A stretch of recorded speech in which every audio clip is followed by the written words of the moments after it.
Upputhara 9 acre റോഡിൽ കാട്ടുചെടികൾ വളർന്ന് വൈദ്യുതി പോസ്റ്റും കമ്പിയും മൂടപ്പെട്ടു. കൃഷിഭവന് മുമ്പിലാണ് ഈ വേറിട്ട കാഴ്ച. മഴ പെയ്യുമ്പോൾ ഇവിടെ തീപ്പൊരിയുണ്ടാകുന്നത് നാട്ടുകാരെ ഭയപ്പാടിലാക്കുന്നു.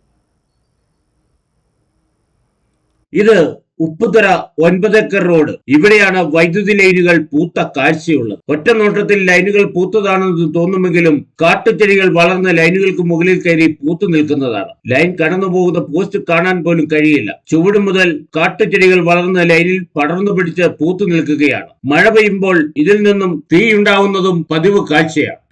അതുപോലെ ഈ മരത്തിന്റെ ലൈൻ കമ്പി മണ്ടയിലോട്ട് കിടക്കുന്ന കാട് ഒരു ഇടി വെട്ടുമ്പോഴത്തേക്ക് ഇവിടെ മൊത്തം കത്തിപ്പോവാണ്. അതുപോലും വെട്ടിമാറ്റാനായിട്ട് അതിനൊരു ശ്രദ്ധിക്കുന്നില്ല.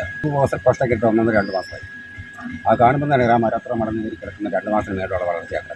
ഈ ഇവിടെ ഷോർട്ടാകുമ്പോൾ താഴത്തെ പെണ്ണുങ്ങളവിടെ പണിയുന്ന പെണ്ണുങ്ങൾ പലവട്ടം ഇവിടെ ഒന്ന് വിളിച്ച് പറഞ്ഞിട്ടുണ്ട് ബോർഡുകാരോട്. അവർക്ക് ഈ ലൈനാണ് തീ മിഞ്ഞും. ആ കാടൊന്ന് വെട്ടി മാറ്റുകയാണ് ഏറ്റവും വളരെ ഉപകാരം പലപ്പോഴും പിള്ളേർക്കും എല്ലാവർക്കും നാട്ടുകാർക്കായി.